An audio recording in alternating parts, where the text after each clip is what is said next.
in his program. By the way, we have Henry's out cycling, and we just had Sue. In fact, there's a couple of people think they've spotted Henry. There's Henry's. They've been spotted in going by south of Richmond, blue bike, unflattering like the shorts, unnerving groaning noises coming from the knees. That could have been me, really. That's from Rob. What was the, and also Weymouth side of Walton on Thames. As soon as cyclists go up the A3050, I don't think Henry would know how to get up the A3050. Mobile phone in his hand, which is illegal, but the signal around him here is a bit dodgy, so he might not be able to get in touch with it. He's going to play Craftworks Tour de France. Yeah, we will play Craftworks Tour de France. Yeah, we will play Tour de France. Yeah, we will. I say so. Okay, Sue, thanks for that. We're talking to Simon Raymond. We'll play a record. Seraphim. I don't know if they're signed up. Have you heard of them? I saw them in Austin. Oh, right. You see. And did you like them? Yeah, I thought they were really good. Yeah. And are they signed up? I don't know. I never got a chance to find out. I was kind of rushing from one to the next, but who knows? This is called Ordinary Me.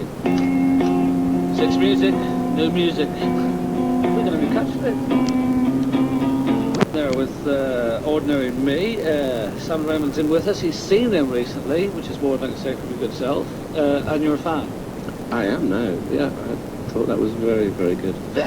Very, very good. Now, so you're in the situation you were just saying during that track that you're hearing all the music now, and you reckon it's going all the way to the Strokes, yeah? A lot of those bands, yeah. I mean, I went round Austin last week, and, you know, pretty much saw about 4 or 5 bands every night, and you know, a lot of these kind of young 17, 18-year-old bands that they are picking up that sound.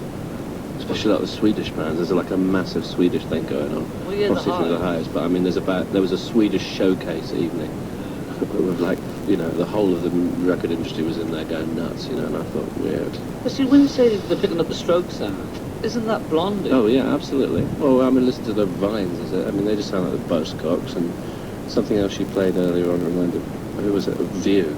Yeah, Rolling Stones. Yeah, and kind of, you know, bit television and stuff like that, and all that kind of New York 70s stuff. But, I mean, I'd rather listen to that than some of the music that's been coming out, you know, over the last 5 or 6 years. Are you talking about the kind of new metal thing and stuff, or like, because like pop music, there's no point slagging off. Kylie's Kylie. No, I don't mean that. I mean a lot of those, you know, all those Radiohead type of sounding bands, like, you know, the Coldplays and the Star Sailors, and there's I'm a sauce from the Coldplay. Yeah, well, I only like the one song. Yellow. Which is one more than you like Star Sailors. Yeah, absolutely, yeah.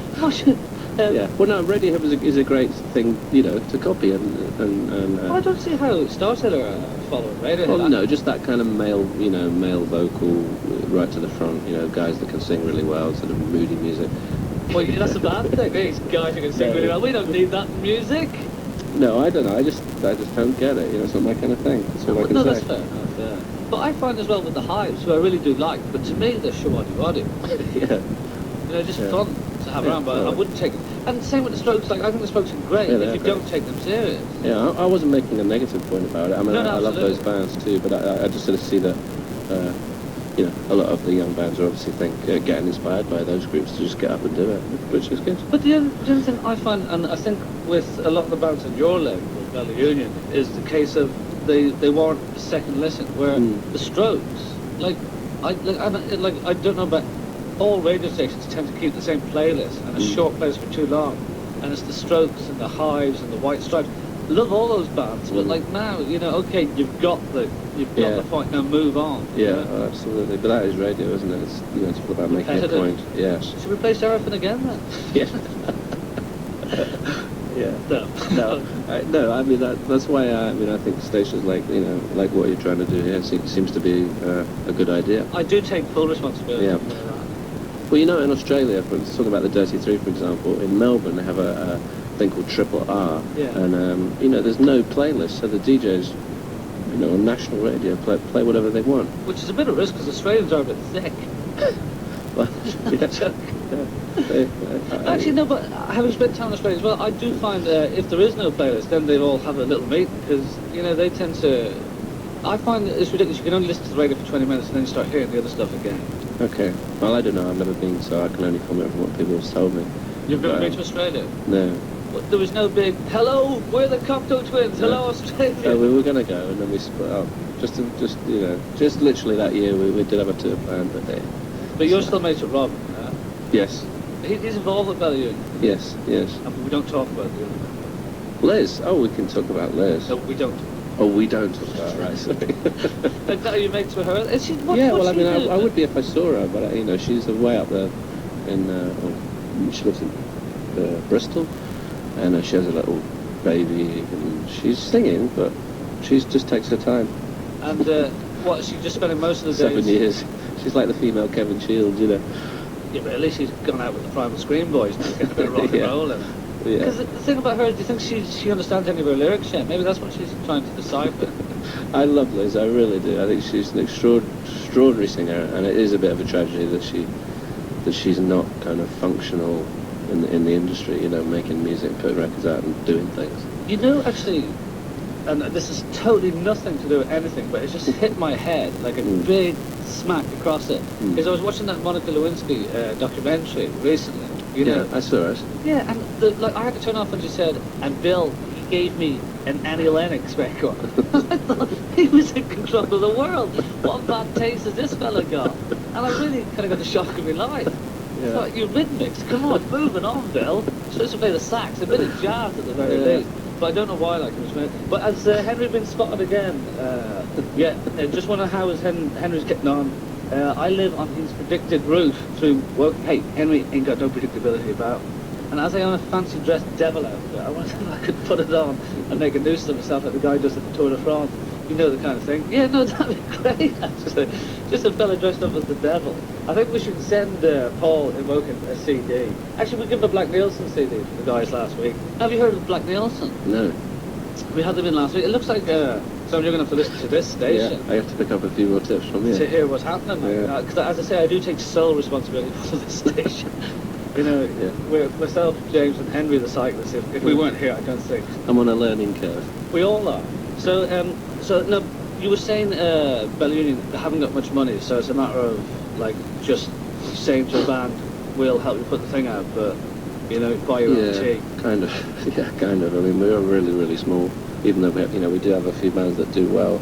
I don't want to make them the same mistake that I've seen other labels make. You know, and plough a load of money into one thing and leave everyone else high and dry. I don't think that's But right. don't mention Satanta by name, okay? It's just not fair. Like, I think Satanta's a brilliant label. I know, but you know what I mean. I know One what you band mean. did, nearly.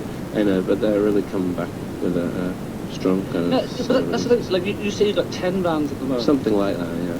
But is it a situation where, like, even you have to be accountable and kind of go, well, we're going to have to get rid of a couple of these. It's just not working. No, I don't think it's ever as sort of planned as that. I mean, things just fall by the wayside because, I don't know, maybe the bands don't get on, or maybe making one record is more than enough for them, or maybe our relationship just comes to an end. I mean, I think the bands that we've got right now, like the Dirty Three, Live to Experience, I'm not going to forget them all now. You don't seem to be able to name anyone else. There could be 8 bands. Come on, Francois Brewery, and all the other good ones. Fun Size Brewery. Francois Brewery, you know. Oh yeah, I thought you said Fun Size Brewery. I was going, that is a brilliant name for a band. It is. Fun Size Brewery. Yeah. We're going to start a band called Fun Size Brewery. That's cracking. Now I saw her supporting. Were you at that gig? No, I was at Spurs actually that night. And It just shows the loyalty of me band. to my label. Yeah. No, she's great. All right, we'll play top of the hour and then we'll play some more music and we'll chat on to Simon Raymond. This isn't just music. This is Six Music. Six.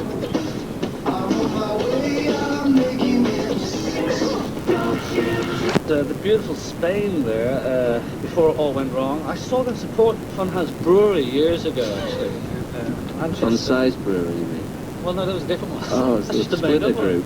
You listen to the show on Hughes talking to Simon Raymond on BBC, Six Music from the BBC. We're going to have Garlic in the last half hour, quick chat, but mainly here for live music.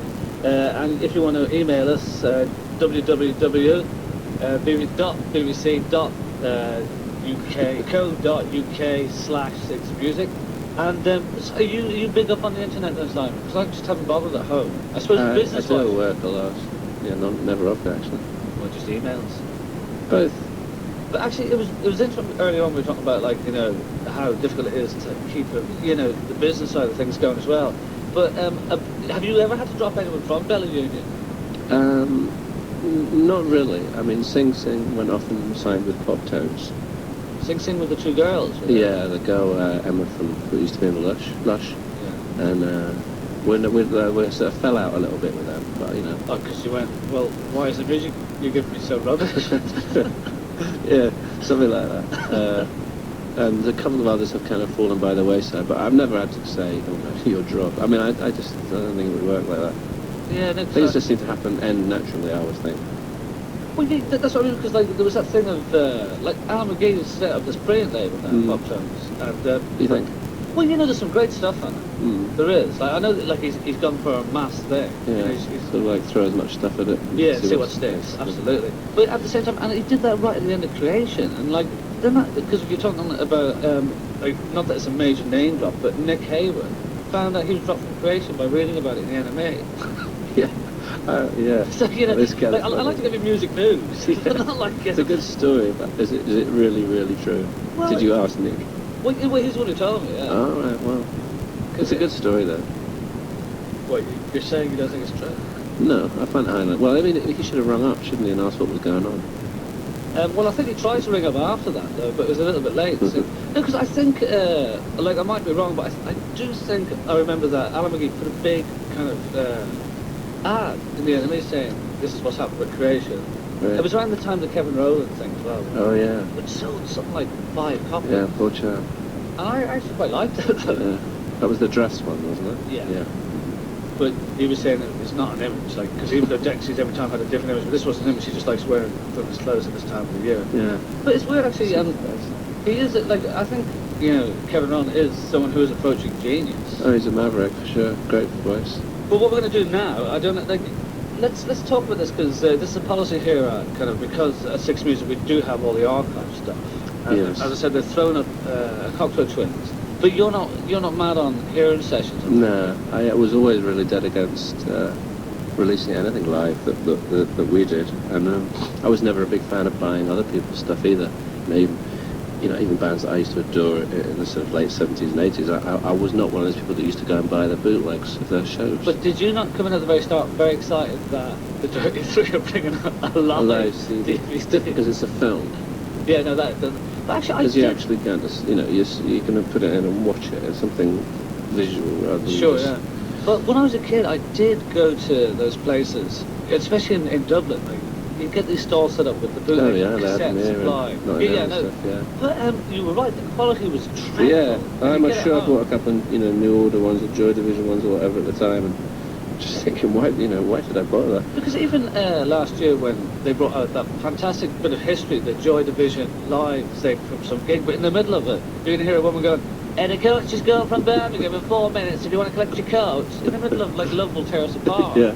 And you go, well, that's kind of spoiled the song a little bit for me. But it's amazing how many people do. I mean, the Culture Twins has a kind of an email mailing list thing, and Hang on, would that be www? no, I don't know what it is. No, I don't think it is. No, that's just the website. There is a mailing list somewhere, and emails come in, to our office and whatnot, and most of them are like, you guys have never released a live CD. You get emails every week about it, and I don't like the idea of it at all.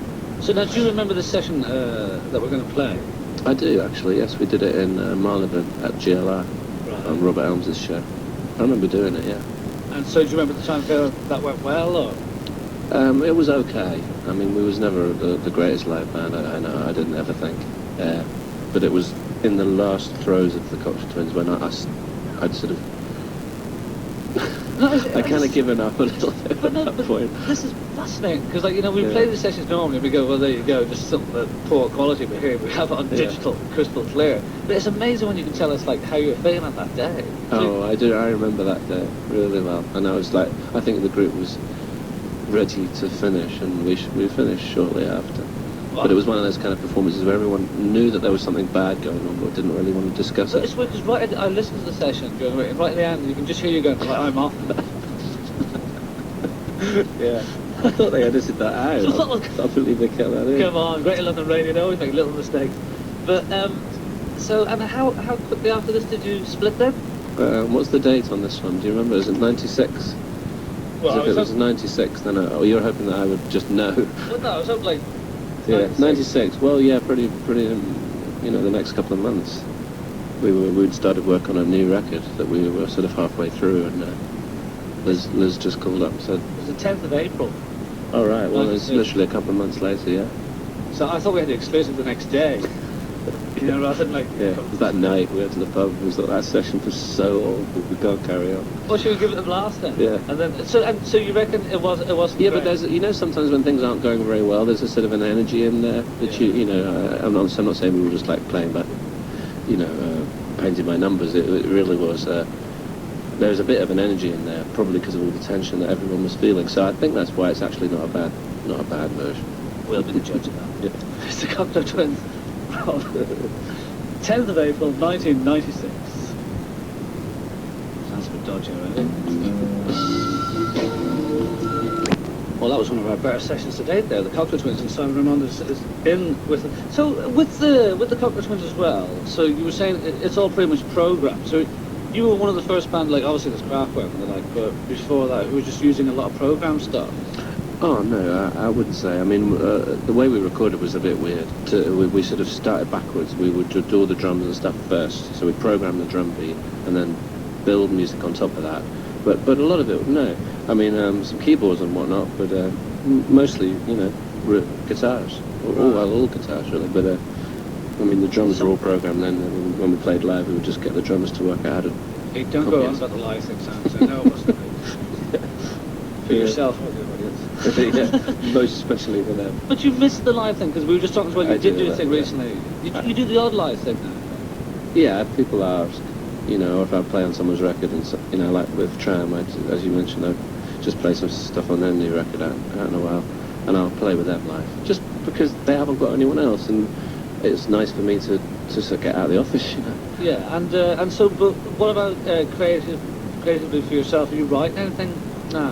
I'm trying really hard, but I'm finding it a bit of a struggle because I don't have a studio anymore.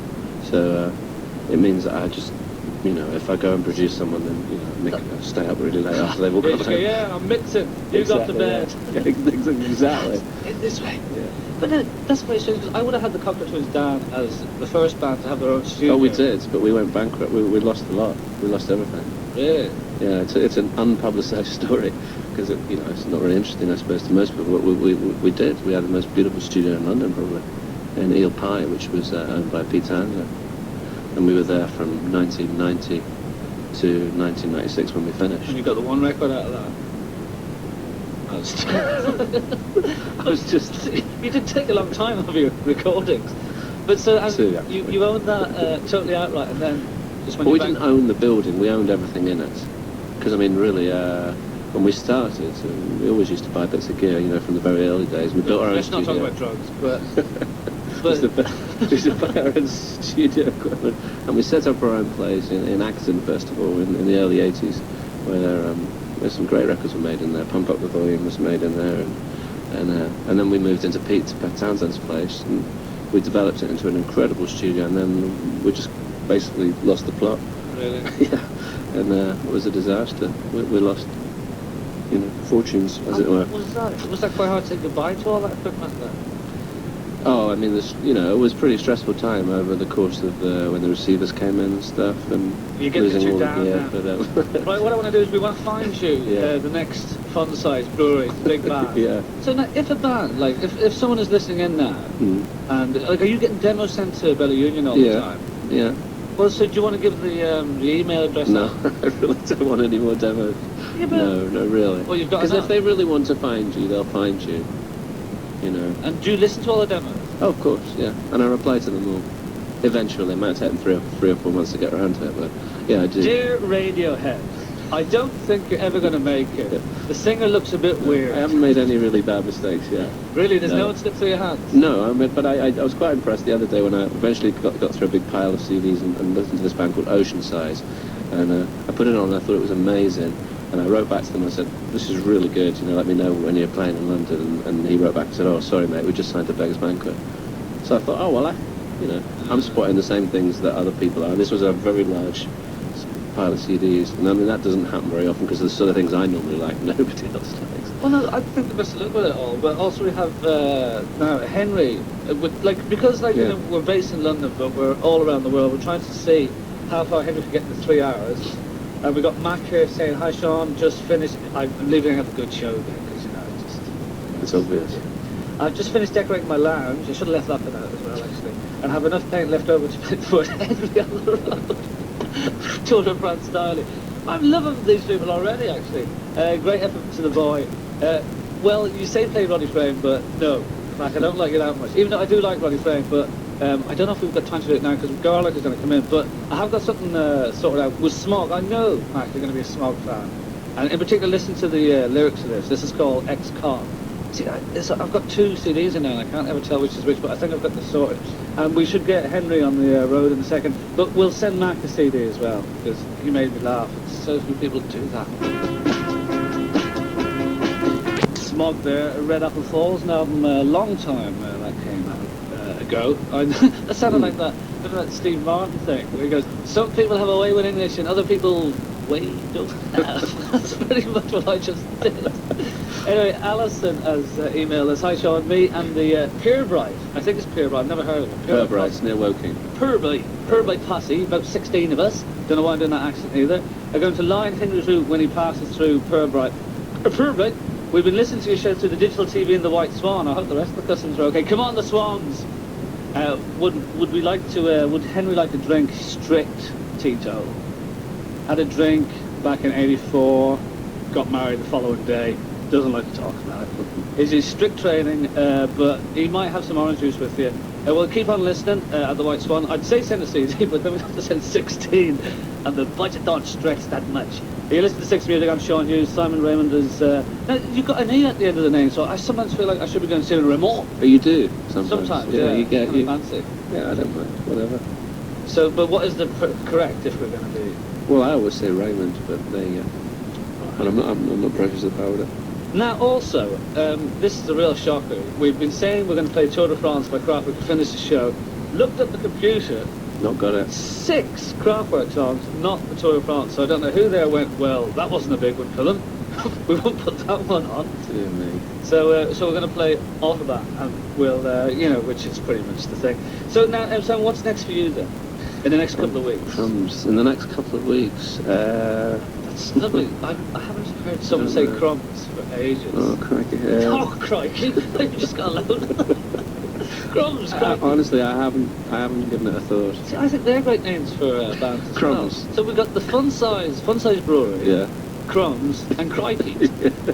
I think we've got a whole festival coming up now. Yeah. I've got some bands coming over, that's what I've got, yeah. So that'd be, I think we should get a whole thing. Can we take note of all these names? Because I think we'll eventually have... We'll put an ad. A compilation album. We'll put an ad in the NME. That can't cost much. There's only 10 people reading it. Yeah.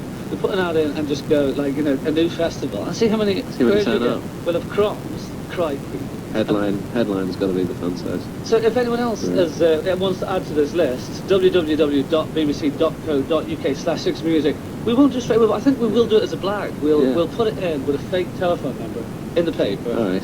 And see how many people turn up. Well, no, we won't do that to them, but we'll see who wants to buy tickets for it. Yeah. That'd be good. Well, Simon, it's been a pleasure, but nothing to plug. No, I haven't really got any plans. Just got back from America. I suppose I'll have a listen You've through mentioned that a couple of times. through all the things. Guess who's been to Austin in this studio? I'll listen through to all the dreadful demos that I've picked up there. And oh, did you pick up a lot from the Americans? Yeah, I got thrust a load. Yeah. So. And are people, a few of us who don't actually work at NASA, what are MP3s?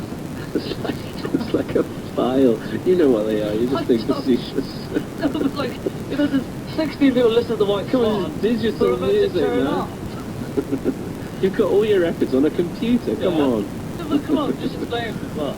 Well, it's just like sending music. It's like a file. Right. It doesn't exist in a product. Right. So you can send the files over the internet. So it's like in the same way that you send a document to someone else, someone can send a piece of music, and that's how Napster works. Basically, file sharing system, so people can I'm not on the internet. Well, then, so there's no interest to you whatsoever. Well, yeah, but I just... But you were trying to share this with your listener, right? Yeah, I just didn't want to let that pass. Yeah. By being, It was like, the worst interview I've ever done in my whole life. Lou Reed. Was it? Yeah. I had to go to a hotel room, right? And it was one of those where he was talking all day. And it was quite recently as well. So we're there with recording it on a little MP3. I hope you know what that is. Yeah. For the radio. We had a Ziggy Zar, and we were putting it through the boom machine. And sounded really good though. Oh, classic. But he was eating peanuts for the first 15 minutes. So you hear, well, when I record, and I'm Because thinking, it's picking up every... yeah, and I'm thinking, that's so That's ignorant, disgusting, you yeah. know? And the thing is, like, what I wanted to say to him, but I lost my bottle, I wanted to go, heroin, what was that about? But instead I went, oh, the new record's really good. And he went, I said, it's much more musical than the last one. Ah, you creep. Yeah, but the only thing is, well, no, but I didn't mean that. But then he started naming who was on the album. He said, well, of course, you know, we had Louise Barker on bass. And I go, oh yeah, baby. I had no idea what he was talking No about. interest in it either. And that was my Lou Reed experience. It's pretty shattering, actually. So who would you say is the person you've met in the business that you were so looking forward to and they've so disappointed you? John Lydon. What is that in the last couple of years? Yeah? No, I mean, that was at the time. Because at the time, when I was 15, you know, when the Pistols kind of came to town, he was a real hero for me for quite a few years. And then when I actually eventually met him, he was really not all that... Yeah, so when did you meet him? Because, like... About 1986. Well, that really upsets me now, because I thought he was cool then and he went a bit bonkers in the last 5 years. No, he wasn't cool. It was when he got that sort of session band in, you know, to do This Is Not a Love Song. Right. That's when it all went horribly wrong. From that moment on. Was that when Jar Wobble got involved? No, Wobble's fine, man. He Oh, he that never was, hit you then? No, I really think he's a spot on. No, he's a great musician. But why? yeah. So why did you just think Johnny's a little bit, you I know? don't know. He's probably all right if you get the pub with him, but he was just you know, very, very arrogant. And were you going up to him going, I love your stuff? He was and all being that? a real star, you know. It was in one of those kind of rock star hotels it was in Los Angeles, I think. It was the first time the Cochranes went to America. Have you been to Austin, by the way? No, I've never been there. We were sort of a bit kind of starstruck by being there and in this hotel, and there was like some Jim Kerr and Chrissy Hine were there, and then John Lydon walked in, and we were like, wow, that's that guy, you know. But he was just like an idiot. Total It's a shame, idiot. because, you know, He was like drinking those really kind of obnoxious looking cocktails like Del Boy drinks when he feels nauseous, you know, and getting really, really loudly drunk in the hotel and causing a real scene, just being so obviously... Eat me a punk! Yeah. But actually, I was a big Dexys Midnight Runners fan, and I saw Kevin Rowland like years ago, and I just went up and said, not going to annoy you, I just want to say Dexys were a very important man for me, going to leave you alone now. And as I was going by, he went, that's all in the past! Simon Raymond, thank you very much for coming. We're going to have Garlic. You're more than welcome to stick around and listen to Garlic, because I think you're going to like it. I'll do. In the meantime, there goes a fear, the Dubs there on BBC, well, 6 Music for the BBC. Time for a bit of live music now. We have Garlic in with us. Good day to you, boys. Hello. Now, tell us all about... I said we were going to keep the chat brief. So, you were bored, man. But now, you've got a record out, but is it out, like, that you brought out on your own label? Yes, we've done it on our own label because we just couldn't be bothered going through the troll of going to record companies and stuff. Right. And it's easy to do it yourself now, more rewarding. So And did it, Yeah. like, great album, I love the single already. You're going to play 2 tracks of it now. How much does it cost in total to bring out a record now? you can get it printed up pretty much the recording for under $1,000 really. But that's amazing. Yeah. You don't need the big wigs anymore. No, No? I mean, it's all become really sort of possible. I think with the technology, obviously, it's made it a lot easier, but And did you produce it yourselves as well? yeah, done everything ourselves. All right. Well, let's. Stood in street corners, selling it ourselves. But is it in yeah, it's in record the shops. It's distributed by Cargo and it's in all the main shops and stuff. And is it doing okay? It's doing all right, eh? Well- Very pleased. Garlic. Where did the name come from? God only knows. I think we just run out of every other possibility and... Because it's great. I play it to people at home. I go, who's that? I go, Garlic. I go, Garlic. What the terrible name that is? You can have Fun Some Size people Brewery love it, if some you want. people hate it. You- We like it. If you bring out the next album, you can have our thing, Fun Size Brewery, which we've made up. Really? Yeah. That seems great. I will stick with Garlic. Okay. Fair enough. So your first track, is it Pig or Courgette you did first? Pig. Alright, let's go for it, lads. Garlic live on 6 Music. That's the first time a band's ever kind of gave me that little look and going finish it. So I appreciate that. It's just so nicely mannered of you. Just go, right, Sean. So now, very great stuff, obviously. Now, the thing for people who haven't heard the record, which is actually the presents the murky world of Seats. Bit of humour there. But so it's very American sound, very Pavement-esque in a sense. Is that a bad thing to level at you? No, Or? it's a great thing. And if you're going to be like to anyone, Yeah. you know, if we get sort of pavement, Neil Young, Flaming Lips, and if I could handpick people, then I'd be delighted with that. So. Good on you. And so I was reading from your press as well that you see no reason why you can't be big in America. No. You know, if we can get the exposure, I reckon it's just a sort of numbers game. You know, if enough people hear us, I think. I think you find that's roulette. But no. So what do you mean? No, I just think that if we can get played on the radio, thanks to people like yourself, you know, the sort of percentage when we go and do gigs of people that go and buy our album with us or afterwards. But no, for America, actually been to America yet? No, nothing like that. Yeah, we're just trying to sort out distribution over there. So I suppose as well it'd be a matter of just trying to get a big support first. Yeah. Aye. And are you making any inroads with that? Well, we got support in New Order in November there at Brixton Academy, and it's just on the strength that they liked us, you know. Some that liked it and sort of put us on, and they're trying to sort out more stuff for us this year. New Order? Yeah. Excellent. So you'll be playing Manchester soon, then? Hopefully, aye.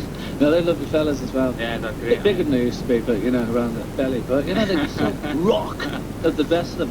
Well, the best look at all that. So, when are you playing any live gigs coming up?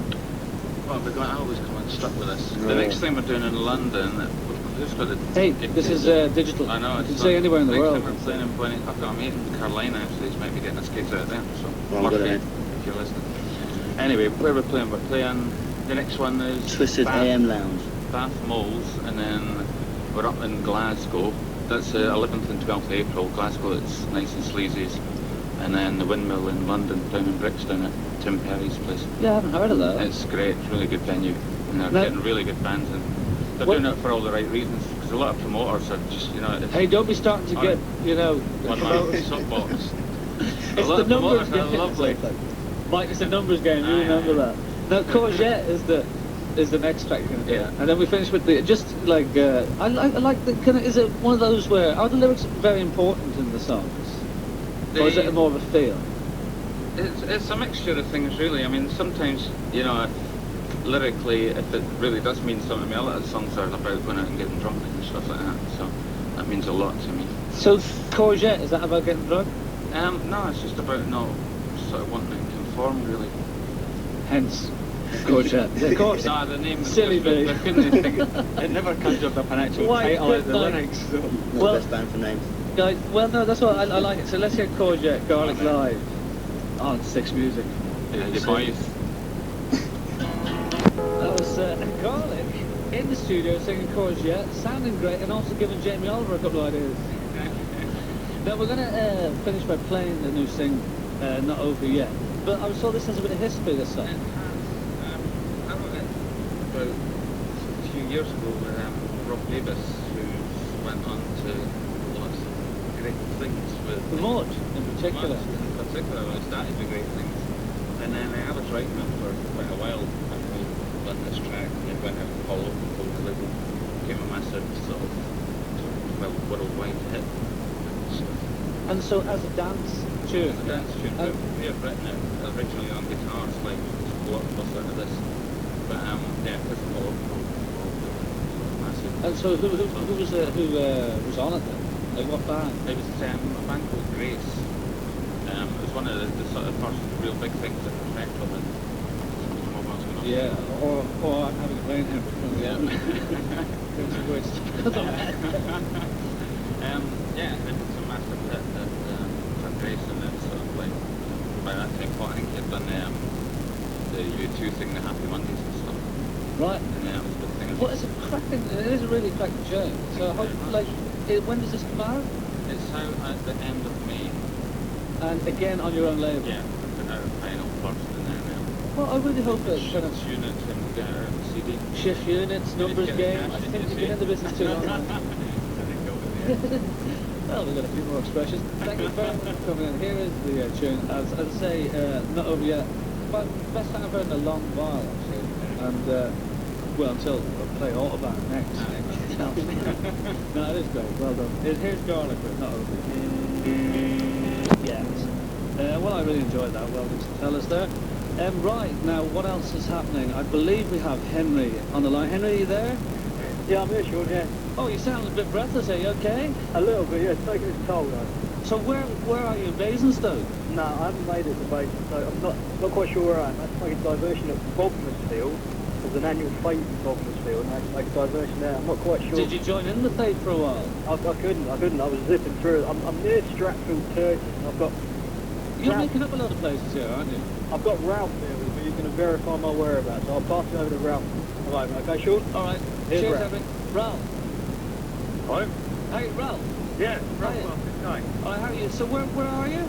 Well, we're actually at a place called Stratfield Turgis. And is that where you're from? Yeah, well, I'm from Turgis Green, up the road. Right, and are you... And we're about 7 miles northeast of the Basingstoke. And do you come up to the Big Smoke every so often?